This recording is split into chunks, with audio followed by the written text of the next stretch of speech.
Greetings petrolheads, welcome back to Automation, the car company tycoon game. Today, let's jump back into the Marina campaign, and it's gonna be 1975 today.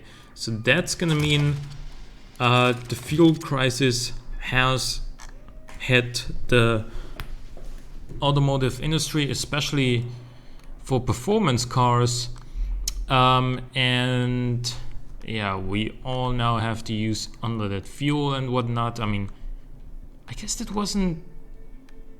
Well, I don't know if leaded fuel was banned everywhere by 1975, but certainly was in a lot of countries. But in any case, this is the Flare Mark III. It is the bigger of our coupes, and it has a newly developed engine, but we'll get to that later, because I think this stuff is important as well. We got a steel space frame, the wishbones all around, and fiberglass panels, and you could already see the newly developed engine underneath there.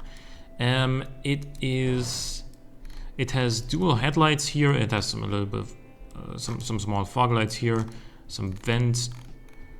I think this gives it a very sleek look for the 70s, and of course the ornament on the hood positioned in such a way that it would go up along with the hood, so you don't get, it doesn't get stuck there.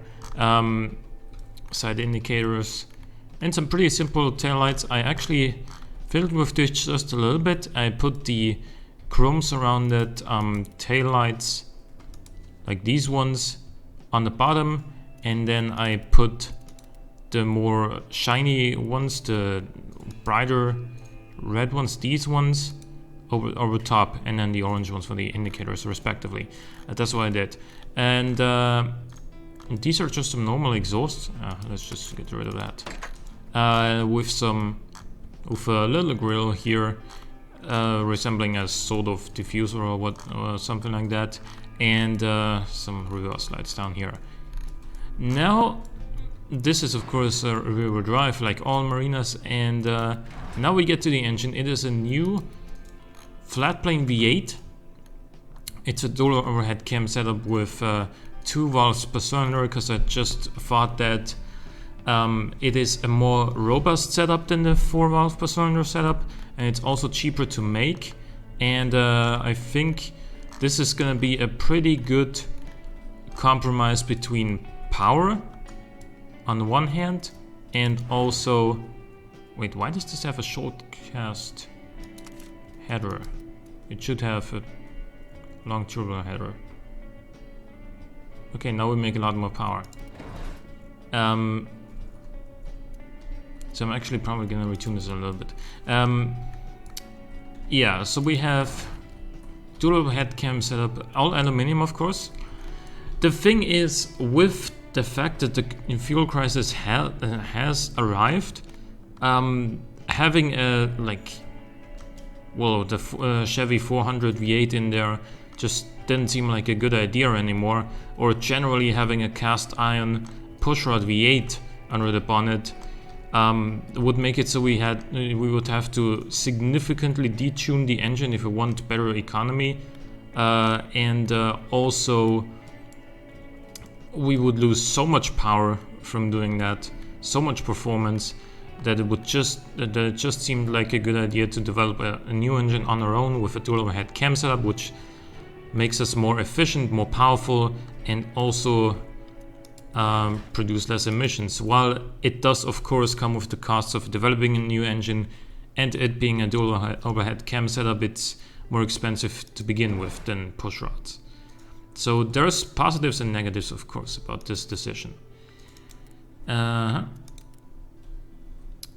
Let's try and make 300 horsepower now. Yep, there we go. Don't need 6800 RPM, 6700 is fine, and also gives us better reliability. Okay, very flat torque curve from 4000 RPM or so onwards up to a redline of 6700. 300 horsepower, which is still significantly more than the Flare Mark II, It's 40 horsepower more to be precise. It's got a 5-speed gearbox with an automatic locker. It's got two 15s up front, two 25s rear, 15-inch alloy rims, vented discs all around. No, actually, vented discs only on the front, solid discs on the rear. No brake fade. It's also a pretty light car. And then we have a fully clad under tray. This can be reduced a little bit, like that. 4 seats, sport interior, standard 8-track radio, whatever. Standard 70s safety, gas monotube dampers, pretty sporty suspension setup. And overall, despite the fact that this car now has 40 more horsepower than its previous generation, it also uses like, well, who can do the math on a quick? The old car used 16.7 liters per 100 kilometer. This is 13.9, so that's like 20% less fuel, or more like 17%, 18% less fuel, while also gaining 20% more power, 25% more power. So yeah, you get the idea. We also produce less emissions because 4,781.6 is still a lot of emissions, but it's less than infinite emissions. So there is that. I don't think I've messed with these settings here. Let's actually employ some team leaders. Let's go all out, mostly chassis. Now there is gonna be this guy who is a space frame expert. Then we're gonna take the suspension expert or another space frame expert. Let's take the suspension expert as our second team leader. Then let's take you. And then more for the trim. Drivetrain. You. And let's do somebody else who's good with suspension. What is this? Safety. Sure, of course a guy from Sweden is good with safety. Just think about Volvo. Okay, both of these are supposed to be like full production. Actually, I gotta go back here for a second and load the Roadster with the now new engine. The funny thing about this body shell is something I don't quite understand. It's that the Roadster is lighter than the coupe, and also if you look at the weight distribution, let's go to the coupe. Gorgeous. 53.9 to 46.1 on the coupe with the fixed roof, and 57.1 to 42.9 on the Roadster, which is also why it's so much slower, because it has worse weight distribution. Why does this thing have so much more weight over the front end now and so much less over the rear end? I guess you could explain the fact that it has less weight over the rear end because it's just a small piece of cloth, basically, is what replaces the roof with a window inside it. But normally that would go back here into the trunk, although I'm assuming for whatever reason this body is a little bit bugged in that it would think the car would store the roof up front for some reason, which is why it needs those mechanisms and the extra compartment up front. However, the space up front is already occupied by the engine in reality, so I have no idea why the calculations are working the way they are, but it is what it is. I have no control over it. I just gotta take it as it is. Right, so we have our team set up. The coupe, I'm just gonna put this more towards efficient. Yep, and leave everything else the same. For the engine, gonna do the same thing.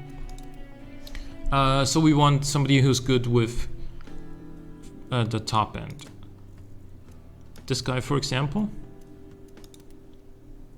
And then a V8 master from the UK, of course. He's good with bottom end and top end. That's really useful. We need a forge expert because we use a lot of forged parts. We want a dual overhead cams expert because we are using dual overhead cams. And do we take the economy expert? I don't think we need him. I think we would be better off with the metallurgy expert. Yeah. Now for the, how many cars do I want to produce per day? I think 12 is not enough. 56 per day is, although small, 12 per day, that would mean for this model we would make, oh, this is actually just for the, just for one of the models. No, it's for both. That 12 cars per day, that would mean around 500 per year. I think we want more than that though. 56 per day would mean around 1800, more like, or a little bit more like 2000 per year. I think that seems about right. Let's just see. I think I want more coupes than roadsters, so that would mean we put this up to like 35 coupes per day, 20.7 roadsters per day. Yeah, okay. Or more like 40 coupes, I guess. That would mean that that the roadster is significantly rarer and might actually gain value over time, over the years, if you buy one, because it's, you know, we're not producing very many cars to begin with, and this being significantly rarer than the coupe makes it quite a bit more exclusive in the future as well. 62 engines per day, actually, yeah, I think that's fine. Because we only need 55.7, but then again, what if a few engines break and, well, we don't have that much tolerance for that currently. Okay, so the price did drop. Let's go back here. And we will increase this by like 35, 33%, 35%. $24,000 in today's money.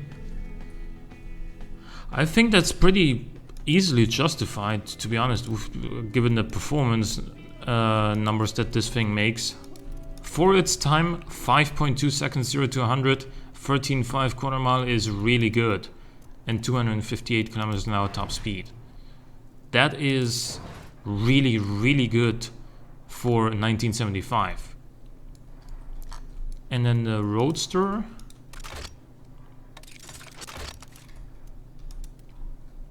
This for some reason is also cheaper. I would actually increase this by 50% here. Yep, so that it's more expensive than the coupe, which is pretty much the case with all cars that offer a coupe and a convertible.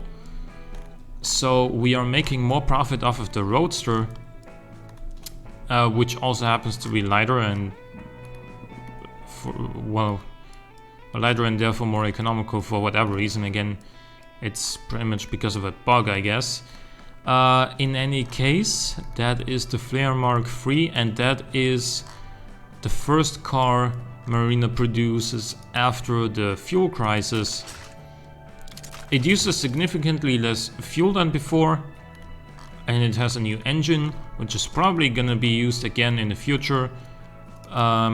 Yeah, so let me know what you think about it. Hope you guys enjoyed. Leave a like or a comment if you did. Thanks for watching. I'll see you next time.